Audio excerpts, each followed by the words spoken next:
computer. Okay, thank you, girls. Well done. Okay. Okay. All right. So yeah, great to see you all. Thank you very much for inviting me, Julia. So you will all have been aware recently that Gove released a white paper about changes to the planning system. So we've got a whole load of PD rights which are already out there, and we've got some new PD rights possibly coming in as well. And so that's what I'm going to be talking about. And it's actually quite exciting because I'm already starting to have conversations, not just with clients, but we're also looking at doing joint ventures with some of our clients as well on some sites. And we're talking about, what are we going to target? What are we going to start looking at? Because if you roll back a little bit towards maybe 2013, when Office to Residential first came out, agents didn't know much about it. People who were selling sites didn't know much about it. And certainly some of it was new to local planning authorities. Well, certainly with some of the new PD rights, rather than changes to the existing PD rights coming in, which I'll go through all in a moment, but some of the new ones like hotels to residential, some of the new ones in agricultural use, etc.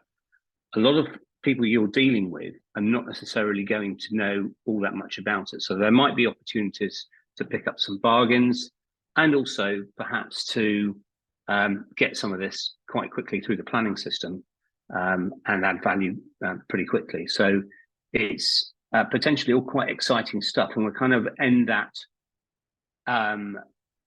gap between when new law is announced. It hasn't come in yet, but we know it's not likely to come in. It's on the horizon, and when these things actually do come into force and they do come into play, and now is the time to start looking for these sorts of opportunities. So what are we really looking at? What are we looking for? So just taking a step back in terms of how the whole PD agenda has come about and why we are talking about permitted development. For any of us who have done a full planning application, have been through planning applications, we know what a nightmare it is. It takes a very long time. And the government has an agenda. It's trying to increase the amount of housing out there and housing supply. And hence, Gove has announced the white paper as sort of what he's called a long-term plan for housing, which, without being too glib, is actually probably quite a bold way of announcing their long-term plan for housing. It sort of assumes that they're going to be in power still after the general election. But the difficulties of getting things through the planning system indicate that the government is trying to kind of turbocharge housing delivery in different ways. So one way, as the government has announced, and I've summarised in this slide, is just simply by throwing money at the problem. So pumping money into particular areas through things like a regeneration fund, which is focused on certain particular areas in the country, such as Greater Manchester, £800 million fund to encourage building of new homes, Cambridge being targeted as a science capital of Europe, bringing in major investment, and also possibly further housing in the Docklands. And you've also got other places like West Yorkshire and Leeds, Barrow and Furness. And these places, they kind of create an opportunity for hotspots for investment as well, even on their own. So if you know that there is going to be a great deal of infrastructure funding going into these areas, being pumped into these areas. And I know that some of you ladies don't just concentrate on London or the southeast. Some of you may also be looking outside into the regions. So it's worth bearing this in mind and seeing where the money is going to be directed, because you could have that trickle down impact whereby you see infrastructure improving in these areas, an increase in property values, or capital values in that area can sometimes happen over time, as we've seen in the past with the Jubilee line extension or the Crossrail stations. As these station hubs, they've popped up or they've been announced, then investment and money is poured into these areas and you see property prices increase.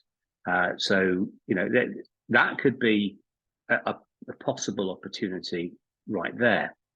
But as the second way of looking at it, and in terms of the government trying to boost housing supply, is not just been by throwing money at the issue, but also looking at permitted development rights, prior approval rights.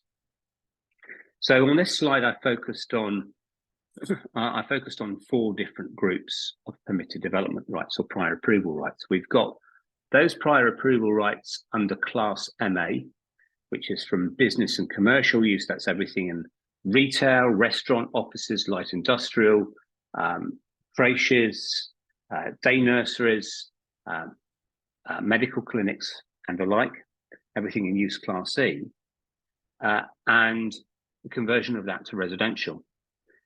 You also still have Class M. Class M did contain retail, but it doesn't contain retail any longer because retail's gone into use Class C, so that's now dealt with under MA. But Class M has remained for betting shops and payday loan shops. It currently also includes laundrettes. So you can convert betting shops and payday loan shops and laundrettes at the moment to residential.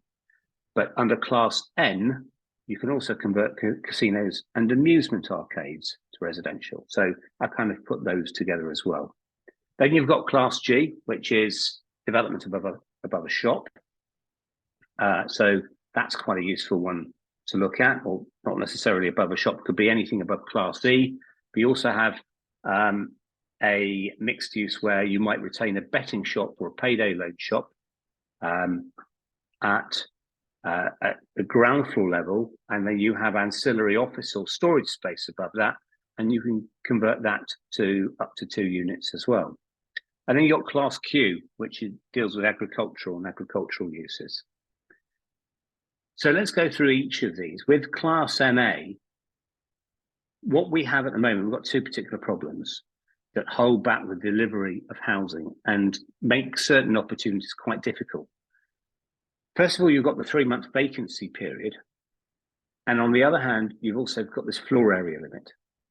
So what makes it difficult sometimes if you're looking to finance projects is that you can't put in an application for Class MA unless you've got the tenant out and they've vacated a property and they've been out for at least 3 months, which is it's a real pain because it can actually be really useful to be applying for Class MA and putting in your applications to optimize residential use of your offices or light industrial unit, whatever you're looking at, whilst you're also receiving an income.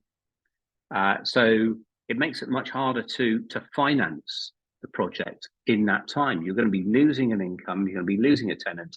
You've got to sit it out for 3 months whilst they're gone before you can put in an application. There are, of course, other things that you can do during that. You may have to put in a planning application for moving windows about or new windows so that you could also increase the number of units in your conversion. So you can do that whilst the tenant is out in any event, but it's just still helpful to have an income coming in whilst you've got that those applications going through. And as long as, of course, you've agreed with the tenant they are going to leave at some certain point, and therefore you've got some certainty as to when you're going to get vacant possession, you can start the works. The other thing is, of course, that it's limited to floor areas of 1,500 square meters. That's roughly 16,000 square foot. Now that still can be quite a chunky town centre office, for instance, and it will cover most high street units, such as units with shops or even amusement arcades in the high street and their uppers. But some rather bigger premises will not be counted in there. I mean, I was looking at something for potential clients about 2 months ago. It was on the market, and that was over the limit. We're looking at something now at the moment, which is in Hertfordshire, in Buckinghamshire. It's 20,000 square foot. That would be over the limit. So you'd have to split that between a prior approval and a planning application, or you'd retain some of it as offices, with the rest of it maximising the MA as much as Class MA as much as you could. But the government is thinking about actually doubling that. So you could go to 3,000 square metres instead of just to 1,500. And that would be considerably more. I think that's about nearly 32,000 square foot. I think it's likely they're going to abolish it because, quite frankly, if you're going to be doubling it to 32,000 square foot of space, that's going to be covering most department stores, I think. And if you're sort of at that level, there's no point in just doubling it and stopping there. You may as well just abolish it I think they'll get rid of the vacancy period as well. You can tell by the way that they've drafted this white paper that they've kind of clearly signalling where they've pretty much made up their minds on things. Other stuff where they've been a little bit more equivocal, it's been put in terms of not necessarily we're thinking of doing this, we are reviewing what to do with this, and would be, you know, and invite your thoughts on it. So where they're a little bit more ambiguous about it, they seem to be sitting on the fence about it a bit more, then it's a little bit harder to read any future intent to it. But the way that they've expressed the issue about the floor areas and about the vacancy period in the white paper, you can tell that that's the way they want to go. So what this means for you is that if you're looking at situations where it didn't work or it was going to be difficult to make it work because you had to get somebody out, and therefore there's a potential that you're going to struggle to get vacancy of premises until maybe 2024, 2025, or even longer, then that puts those sites now back on the table, because of course once you've got this consent through, then you've got 3 months to change the use. Obviously you'll have 3 months to change the use of the whole of the building, and the larger the larger the building, the more time you're going to need to work through it. So obviously it's not in your interest to be dealing with a tenant who's not going to be coming out until maybe 2026, 2024, maybe early 2025 is manageable.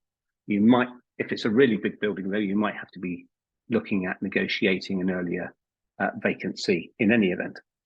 And again, it sort of opens up some great opportunities where you can find them, where the value is right for much larger Class C buildings.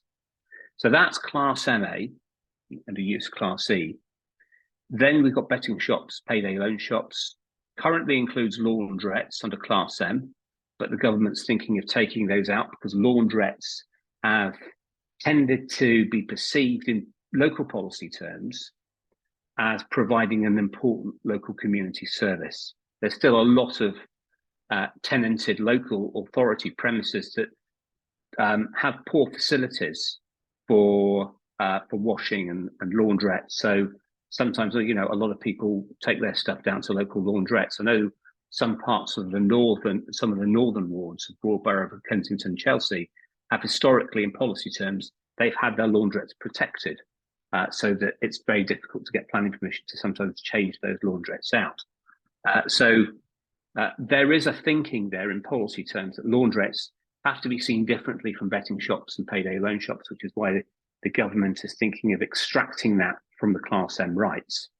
Class N, often not used all that much, partly because of the difficulties in getting or changing the use of a casino or an amusement arcade, particularly with bigger premises, getting enough daylight and sunlight in, because some of them are quite chunky and they're got quite deep floor plates as well. But if you look at some high street premises, you might find a sort of a casino or an amusement arcade on the high street, particularly amusement arcades. And sometimes in some provincial towns, they'll have an amusement arcade that's on the high street. So it's got a standard shop frontage, and then it goes back quite deeply. There might be a service road that runs around the back. And the ground floor extends quite far back from the first floor and the second floor rear elevation. So there's an opportunity to put roof lights on top of that, or to put an atrium at the back there, and then you can divide up the rear so you can retain a manageable and a viable shop floor space at the front. And then you have enough space at the rear to perhaps carve out 1 or 2 new studio units and put enough windows or roof lights or an atrium on the roof to get enough sunlight and daylight in there. So there's things that you can do around there. Now, at the moment, Class M and Class N is a very different beast to Class MA, partly because not only is the floor areas different, they're limited to 1/10 of what you have with MA at the moment, 150 square meters, which isn't much. so there's the possibility that, again, that will be either doubled or abolished. Again, I think they'll probably abolish it. Although, you know, maybe I think it's more likely that they might double this rather, as opposed to with Class MA. I think it's more likely that that might be abolished. But I can equally see them abolishing the floor area limit in any event.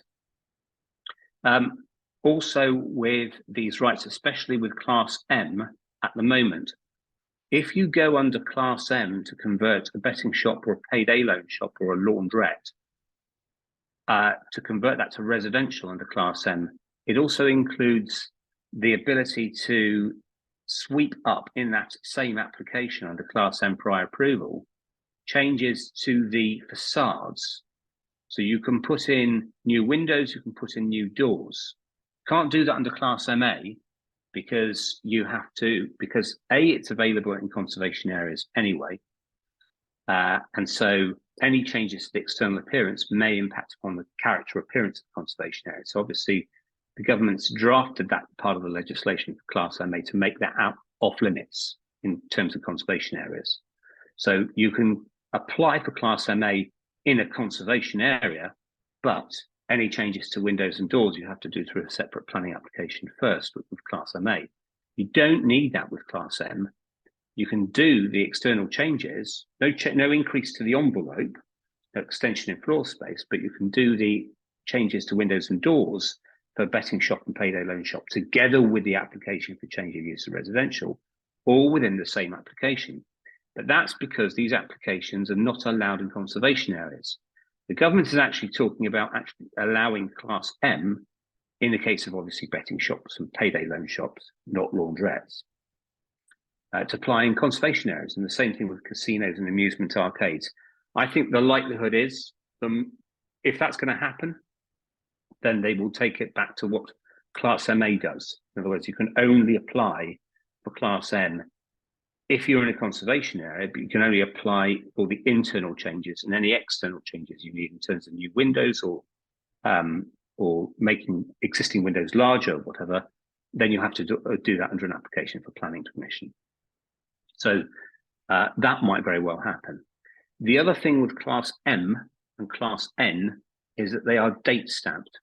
So what that means is Class M has a date stamp of March 2013, and Class N rights are from 2014 onwards. So if you find a betting shop or a payday loan shop that was there, let's say, for instance, in January 2013, before that date stamp for Class M, then it's fair game at the moment for conversion to residential. But if it was, if it only became a betting shop, payday loan shop from say May or June 2013, so after that date stamp, it's off limits. You can't. It doesn't get included in the scope of properties that are available to be converted under Class M, and the same for Class N. So if, let's say, the date stamp is March 2014, anything in January 2014 for casinos and amusement arcades, fair game. You can convert that under Class N. Anything after that, for a casino or amusement arcade, say from June, July, August 2014 onwards, although it's nearly 9 or 10 years ago, it's still not historic enough to qualify under Class N rights. That's different under Class MA, because what we have at the moment with Class MA is we now have a rolling 2-year period. So every day there's potentially a new bunch of classy buildings that they didn't qualify yesterday, because yesterday there hadn't been in Class E's for at least 2 years. But today they're now qualifying under that 2-year period. They've now reached that threshold where you can say, okay, now we can say that they fell under Class E for at least 2 years, the last 2 years. So they're going to do the same with Class M and Class N, I think, that they're going to create a rolling 2-year limit. They're going to remove the date stamps, And therefore, that will open up a whole load of new properties that back from 2013, 2014, even though they fell after their respective date stamps, they've clearly been in those respective uses for at least 2 years. And so, there's going to be the overall takeaway with these two rights, these two changes, is there's going to be a lot more properties out there that you'll be able to look for, be able to hunt for, that previously they would have been off limits, but now they're going to be part of that conversation. You're going to be able to look at them seriously as potential permitted development plays when you go through the auction catalogues, when you speak to the agents, because they're now large enough that they can be included under Class MA or under Class M, and also they're not subject to a date stamp any longer. So they've now fall within the rolling 2-year limit. So that's terrific news. It puts more on the table for us. Class G, as I say, this is where you retain the shop for a Class C use, or a betting shop or a payday loan shop on the ground floor. And at the moment, you can convert it up to 2 units above. And it's been particularly used by developers at the moment who have a problem with the vacancy period, but they want to just get a piece of paper, get some prior approval, and they can establish 2 extra flats above the existing shop, and therefore create some added value almost instantly. It's also the case that with Class G, you can apply for Class G with listed buildings. You can't do it with Class MA or Class M. You still have to apply for listed building consent, but you can. But if you go to the legislation, it doesn't omit Class G if it's a listed building. And also, it's quite interesting that you'll see Class M and Class MA, particularly Class MA, as a subject of Article 4 directions a lot more. I don't think I've ever seen an Article 4 direction removing Class G rights from a building. And I include in that the City of London, for instance, or City of Westminster. They have strong Article 4 directions in relation to Class MA rights, but nothing in relation to Class G. So, it's even the case that you can get permitted development in some of these very, very traditionally restricted areas. So you look at a planning unit, you look at a shop, and let's say it's clearly a single frontage. So above that single frontage, if the premises above that are linked to the use of the ground floor unit, so let's say it's a shop, and above that, or it's a bank, let's say, or former bank, and above that they used to use it either as storage or as offices in connection with the ground floor bank or the ground floor shop, then above that you can divide the space up into 2 units. They have to comply with national space standards, so they'll have to be at least 37 square meters each. But at the moment, that can be up to 2 units. Now, if there's enough space in the upper floors, if this law changes, you would then be able to convert that to 4 units and not just to 2 units. But obviously, it's going to be subject to national space standards. So you're going to be limited by the size of what you can convert in any event. Then think about, for instance, if you're looking in the high street at saying some school outfitters or furniture shops. These shops typically have double front retail units. So they've got a double width, and therefore what you could do is you could split the shop physically down the middle. Therefore, out of the double frontage, you basically return it to 2 frontages. And therefore, with 2 units above going to 4 units above each of those units, you then could multiply that up to a total of 8 units across one shop, but one shop that occupies 2 frontages. So the 4 units applies to above each planning unit. So if you're looking at a shop which has got a double frontage, you can potentially carve out down the middle 2 frontages or 2 planning units there, and therefore you can double up the potential Class G increase, which is going to go from 2 to 4, and therefore you get 4 above each shop, and therefore you maximize it to 8 units in total. Again, it's going to be subject to how much space you have within the shop. I'm just going to take a break at the end of this slide. Just want to check in with you all, just make sure that there are no questions. There's a lot to take in here. Just want to kind of make sure that you're all following so far. Class Q, now that relates to agriculture, and you can only apply for agricultural land or buildings to be converted to residential if it's in agricultural use. Now, the difficulty with this is, first of all, it's a very complicated right, or PD right. I don't know if anybody here has actually tried this so far and used Class Q rights, but there are all sorts of thresholds around what threshold sizes apply, depending upon how many units you're applying for.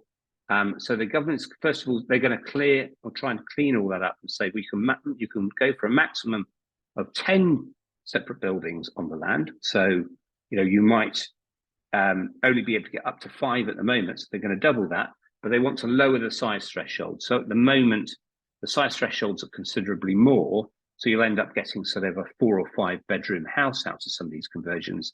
But the government wants to be able to lower the threshold sizes to something that's equivalent to 2 and 3 bedroom houses, rather than the big luxury 4 or 5 bedroom houses, because that's where they see the demand is in more rural areas.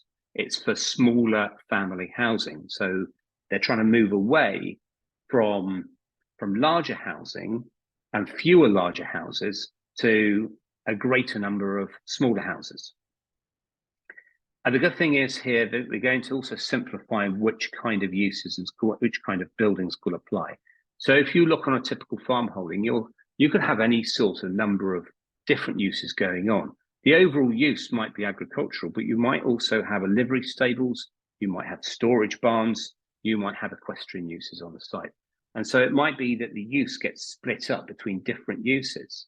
Well, that can be a nightmare to try and figure out what is the use of my building, the planning use of it, before I can apply for Class Q, because I might not be able to get Class Q rights on it to convert to residential if it's in a livery or equestrian use, for example. Government's going to do away with all of that, so it's going to make it a lot simpler. And so you might be looking at equestrian use or a livery use, and now you'll be able to fall within Class Q rights. You might also find that there's more buildings on the site that you can convert to residential.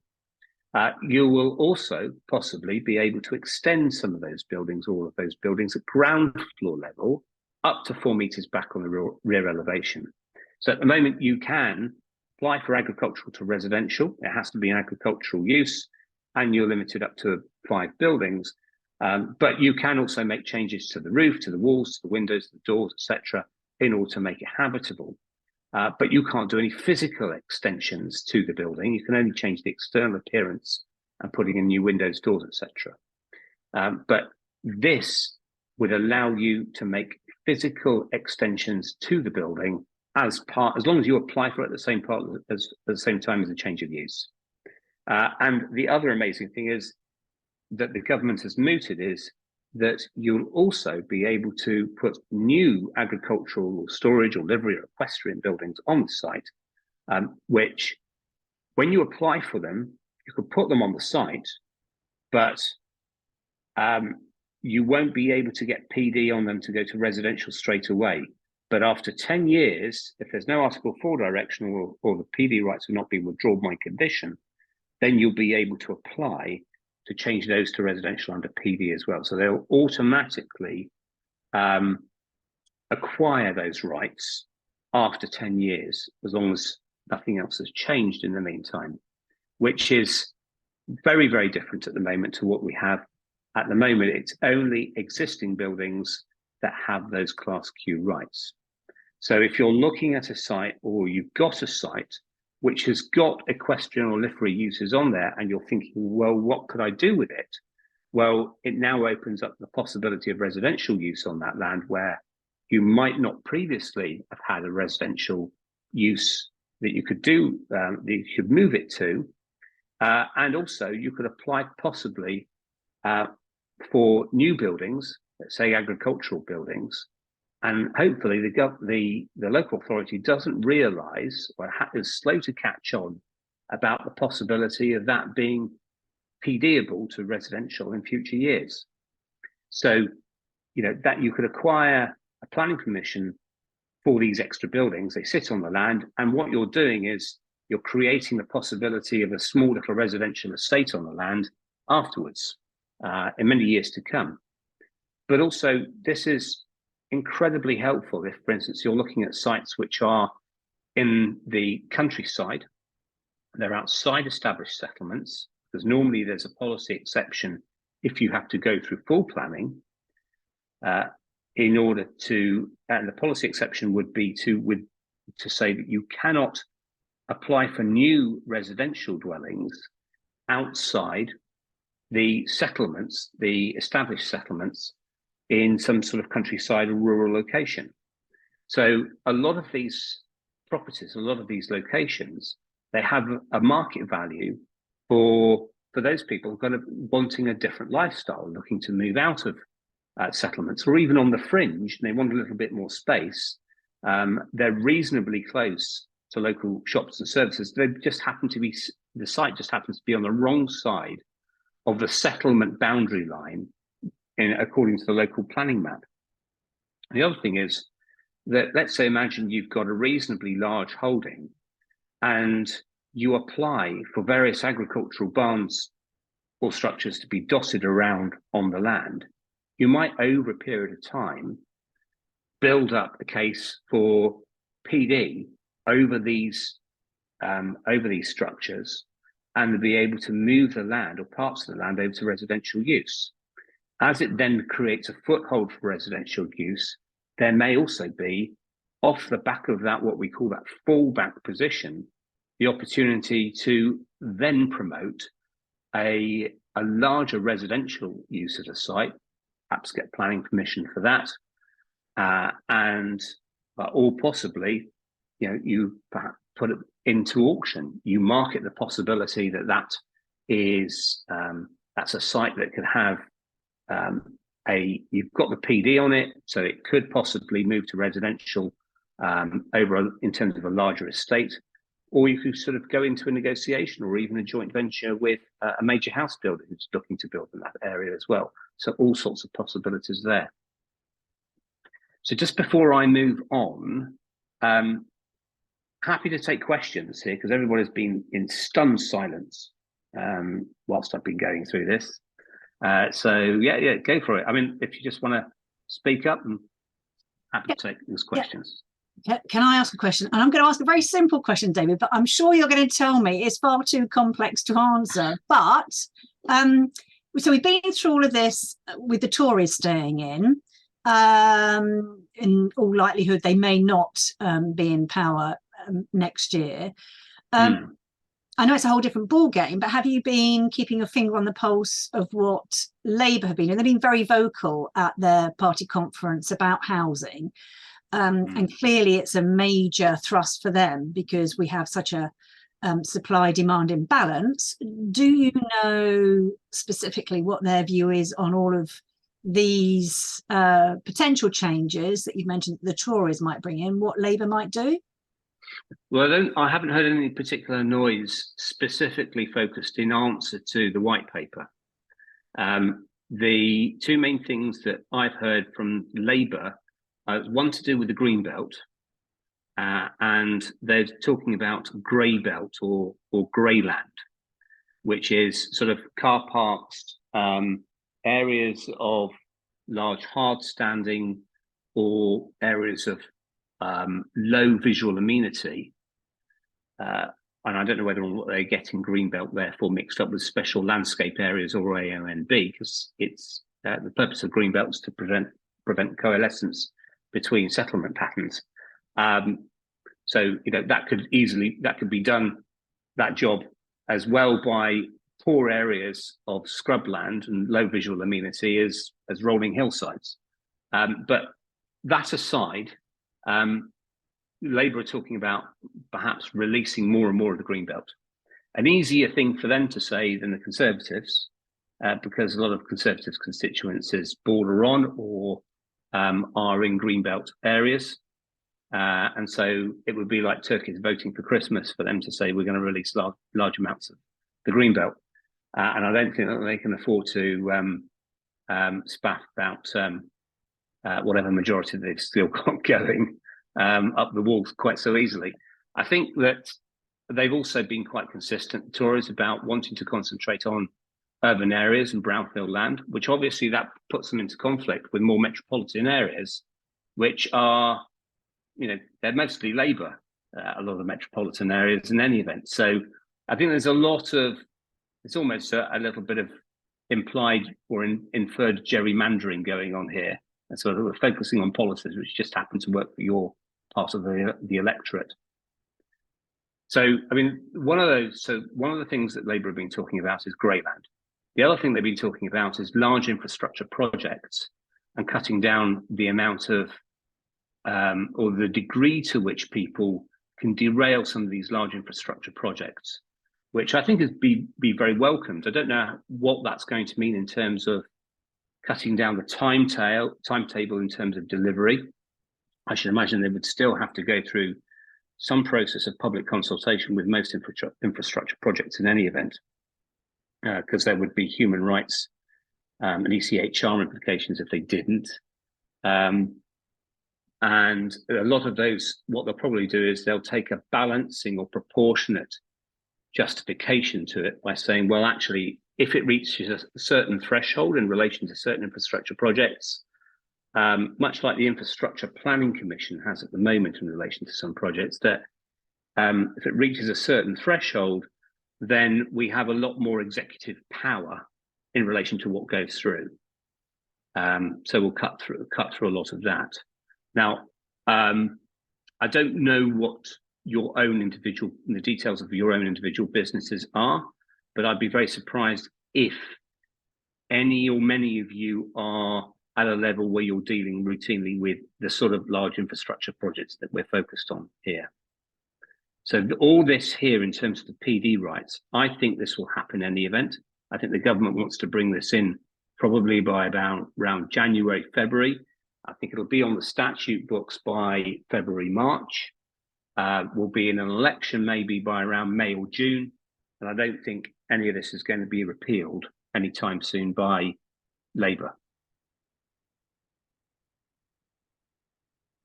Hopefully that answers your question. It does indeed, David. Good. All right. Any other questions? No? Okay. Super. All right. Well, I'll on to the next slides. So we've just talked about fiddling around with and playing at the margins with new PD rights. Not to undermine the importance of what I've just said. Obviously, there's some important changes there. But one new PD right that will probably be coming through as well is changes from hotels, boarding houses, and guest houses to C3 use. So that would be a similar prior approval process that we've seen already with Class MA rights, for instance. So it'll be a short list of things that the council can take into account. The government has indicated that they would also need to try to safeguard local tourism and local economies, particularly in seaside resorts. So I've raised the question as to whether or not that means that there's going to be some sort of size limit to all of that. We don't know yet. The government haven't actually mentioned anything. And as a separate matter, although it wasn't billed in the white paper, they didn't cover this, is holidays and short-term lets. A lot of this is a very fine line between what's residential in C3, what's a hotel, what's a boarding house or guest house, and what's a holiday or short-term let. So there will still be some scope for argument over the definition of a particular property and what use it falls into. But once it's established that it falls into a use at all, if it's agreed that it's a holiday or short-term let, it's likely to fall into, we haven't seen any changes in the law yet, but it's likely to fall into this new use class C5. So C1 is hotels, boarding house and guest houses. C2 is residential institutions. So they provide an element of care, usually about a package of at least 20 hours of care. C3 is private dwelling houses. C4 is small HMOs up to between 3 to 6 people sharing accommodation. And so you'll have then C5, which is holidays and short-term lets. And there might then be a sister PD right to go to and from C5 to C3 and back again in much the same way as you have from C4 to C3, etc. And not to disregard also the fact that there will be changes to existing business premises. So I was looking at a site over the weekend with a client and partner. We're looking at a site together, which is in the Midlands. This site has a lawful development certificate for Class B8 storage. I've looked at the policies. The policies will, to some degree, encourage housing on the site if you can prove certain exceptions. But the one thing that still stands against that site and will still stand against many employment sites, no matter what their allocation is, as long as they're in an authorised employment use at the moment, is that no matter what the demand may be for residential on that site or in that area, even if there's a shortage of housing locally, if it's an employment use, most local authorities say, well, before we let it go to any other use, unless it's completely affordable housing, you're going to have to market it for a period of time. So the case of the local authority that we're looking at, which is Walsall in the Midlands, they're looking for 2 years. Some look for 18 months, some looking for 12 months. So you may be in a situation where you're looking at a site and maybe your strategy is to look at commercial to commercial as a long-term yield play, and to park your money and obtain a rent on a longer-term full repairing and insuring lease basis, which could be, that could be a really useful strategy in itself. So what you have is you have certain premises which are already in Class E. They might have big shops, like industrial offices. At the moment, you have a PD right to be able to increase them by 50% or 100 square meters, whichever is the lesser. Government's saying, well, actually, we're going to allow you to double that, so you can go up to 100% or 200 square meter, whichever is lesser. If you've got an existing industrial or warehouse building, you'd be able to extend that to 75% increase on the existing, or 1,500 square meters, whichever is the lesser. That's changed from 1,000 square meters or 50%. And if you're looking at a new industrial and warehouse building, so this one's not an extension, this is a completely new building. It has to be on land which is already in B2 industrial use or B8 use, or warehouse building on B8 use. Then you could park another building. If you've got enough land, you could park another building, a separate building on the other land, if it's viable, obviously, for you to do so, of a total of 400 square meters. So at the moment, you could do that anyway, but up to 200 square meters. We just have a question. Did you? Felicia had a question, I think. Yeah. Yeah. Hi, everyone. Hi. David, I've got a C2. I'm trying to get from a C2, which is like, it was an old care home. Yeah. Not care home, sorry. It's like it's a 4-bed semi, but that was used for adults with learning difficulties. Right. And it's original, and I bought it, and I'm trying to get it into a HMO. Apparently all I needed was a change of use. A certificate of lawful use. Yes. Is that easy to get? Well, there's no permitted development rights to go from C2 to C4. Right. What about C2 to C3? No, there's no PD rights to go from C2 to any use at the moment. Right.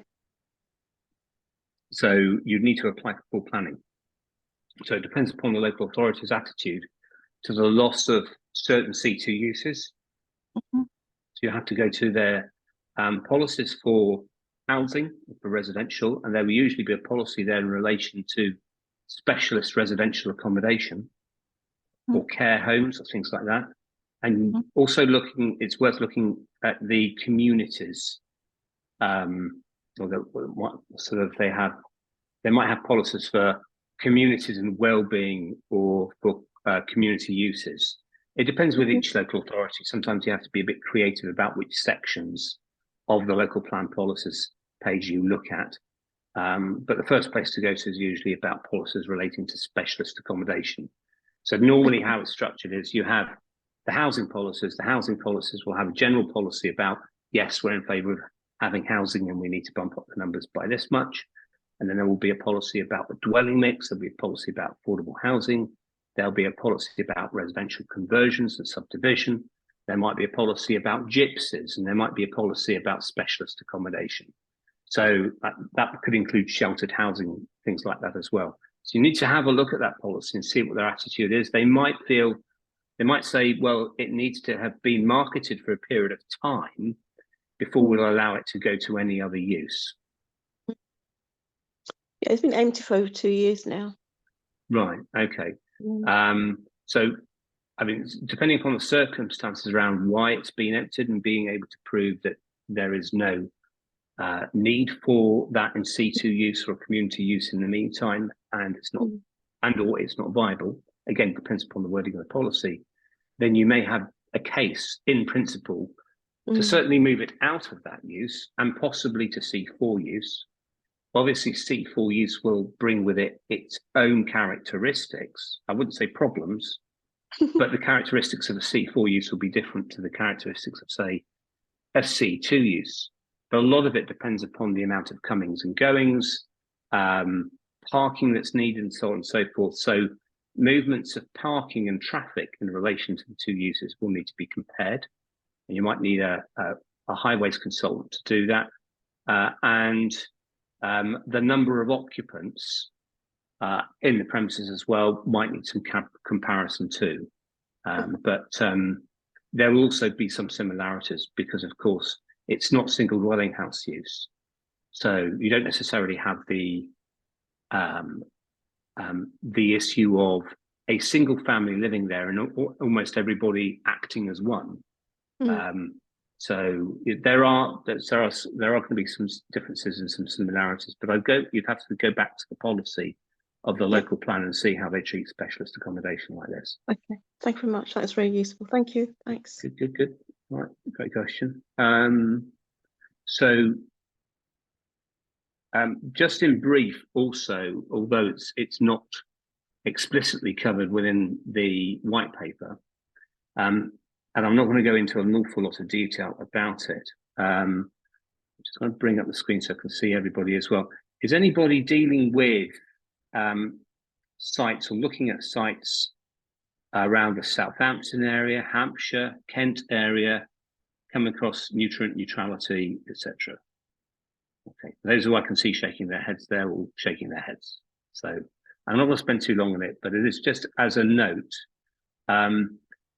Along the South Coast, there's been an issue with building works and construction works affecting the water quality locally. And as well as that, the increase in housing has led to the increase in demand for water for new houses, which has also affected local water tables. And as some of these local water tables get depleted and more pressure is on the sewage system and the local availability of water, it does increase the nitrates in the water, which affects water quality. And therefore, that's an ecological issue because also it affects fish, it impacts upon the natural ecosystem, so on and so forth. So the local fix to this has been complicated, it's slow and expensive. Apart from that, it's absolutely fine. But what you have is this system of what we call nutrient credits. You basically have to buy these credits from a local authority, and essentially it means that that money goes towards acquiring land or acquiring space to be able to upgrade wastewater and to allow for treatment, so on and so forth. So that system often means that there are not enough credits available sometimes for developers to buy these credits before they can actually obtain prior approval, because it doesn't just affect permitted development, right? It doesn't affect planning permission. It can also affect prior approvals as well and permitted development rights. So the areas of the country where you will see this happening are down on the south coast, Southampton, Bournemouth, Christchurch, and around Eastbourne. It's BCP local authority. I can't remember what the Poole local authority, and some parts of Kent as well. So some of those places are around there. So what the government is trying to do is they're bringing through proposals in the Levelling Up bill, which will move that responsibility over towards a change in the legal assumption that there is an assumption that the treatment of wastewater will be effectively managed, which is a very controversial change because there's been a lot of criticism of wastewater companies in how they've used the money that's gone to them to actually upgrade their local systems. So I don't know whether or not it's a matter of convenience or naivety or political or some sort of perhaps the wastewater companies being in bed a little bit with the government, but it's not a great fix, and I would expect that there's probably going to be a lot more news about this, and there maybe have to be some more changes. So whatever the government is trying to do about this, it's not going to change anything all that quickly.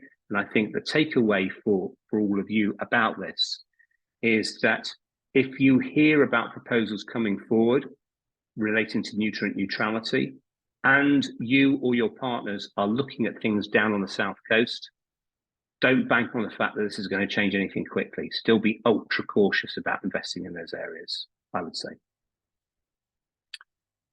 So what happens next? So the consultation expired on the 25th of September 2023 for these new changes to the PD rights and the existing the new PD right for C1 to C3. Government's in the process of considering these representations. The new law on this is likely, a number of commentators might differ on this, but we think it might come in very late 2023, or probably around January, February next year. So I think it's going to be in force maybe 1 or 2 months before a general election.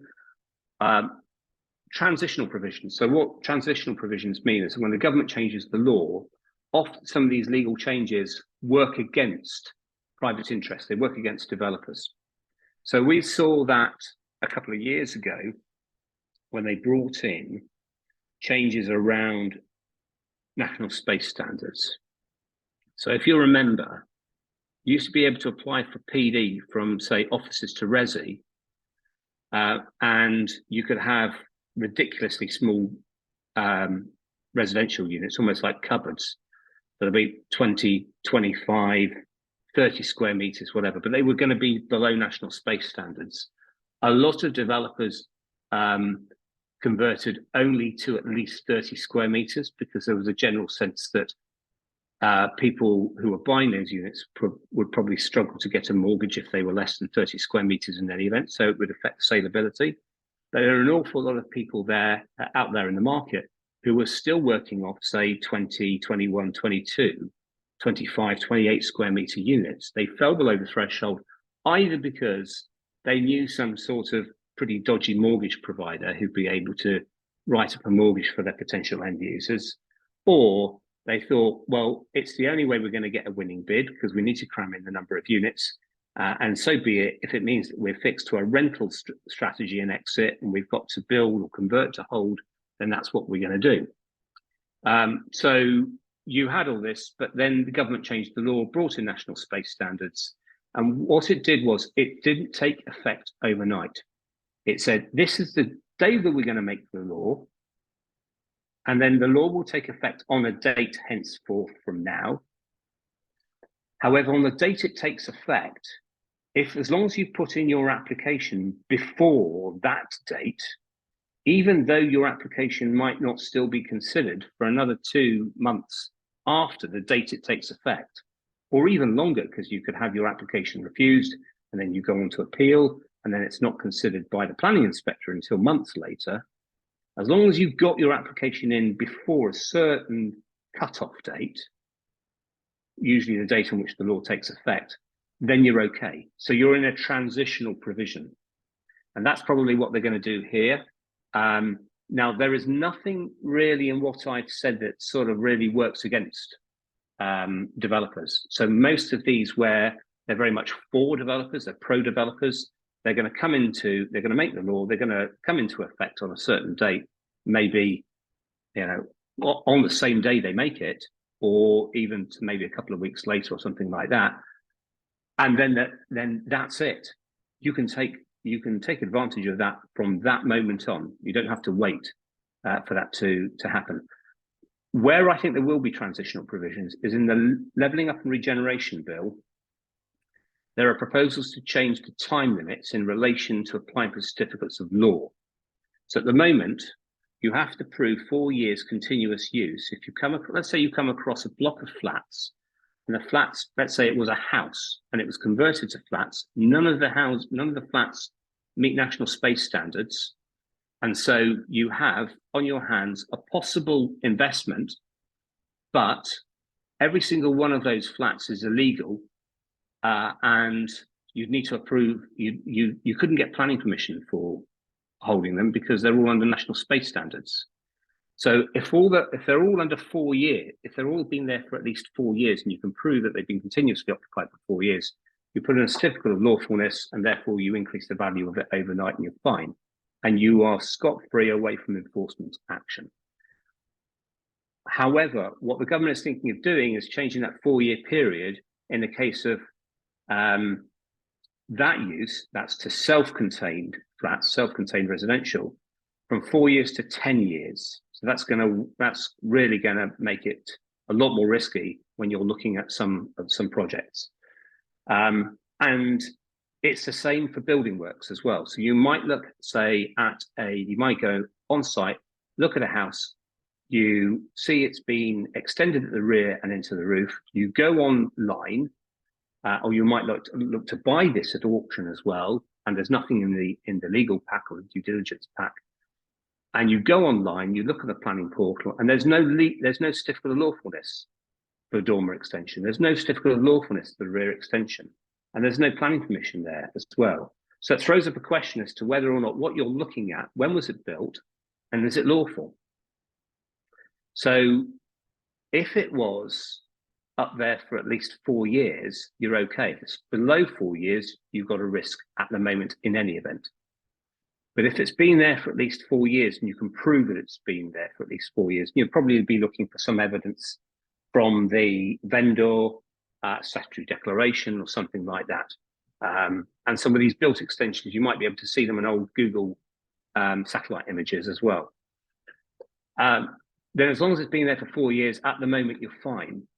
But when the Levelling Up and Regeneration Bill becomes law, we expect sometime around mid-2024, then that law is going to change. And so what there will be is there might be a transitional provision to say, as long as you get your certificate of lawfulness application in by this date, then you're going to be fine. If it's not in by that date, then the law is going to change against you and you'll be subject to 10 years. So that's going to affect building extensions and works and changes to residential which are self-contained. It doesn't affect, let's say, for instance, a change of a dwelling house to an HMO without planning, because that requires 10 years use at the moment in any event. So everything's going to be 10 years. Now with all of this, apart from, of course, what I've just mentioned in relation to the immunity periods, with all the prior approval and PD rights, of course, the local authority can bring an Article 4 directions. And you've always got this potential cat and mouse going on between local authority and central government. And local authorities' way of perhaps their version of the Empire Strikes Back is to bring in an Article 4 direction.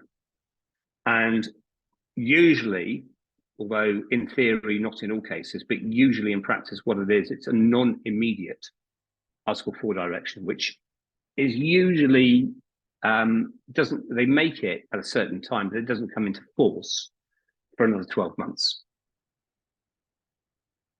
But my advice to you is, if you're looking at an opportunity in a particular area, you check, or you ask your planning consultant to check that there are no Article 4 directions currently in relation to the PD or prior approval on which strategy you are relying to add value.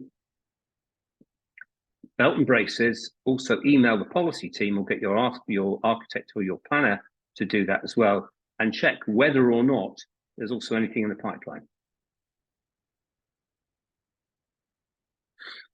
And that will cover you. We just had a situation with, for a client site in High Wycombe, the officer came back and said, we think this is covered by an Article 4 direction, which was a huge surprise to me, and gave me a lot of indigestion at lunchtime. They said, we think it's covered by an Article 4 direction. Would you be interested in withdrawing your application? Otherwise, we're going to refuse it. Well, actually, what they were doing is they were going by a website which gives a national perspective of Article 4 directions. There is no website I've seen out there which is current and up to date and accurate, which provides you with a one-stop shop view of where there are Article 4 directions in your area. So you need to check that every time with the local authority. But we'd also emailed the policy team before we made the application, and they said to us that there was no intention to bring an Article 4 direction in this area against commercial to resi for at least another 4 or 5 months. So we emailed that back to her, and we said we're not withdrawing the application. As far as I know, we're still in the 8-week period.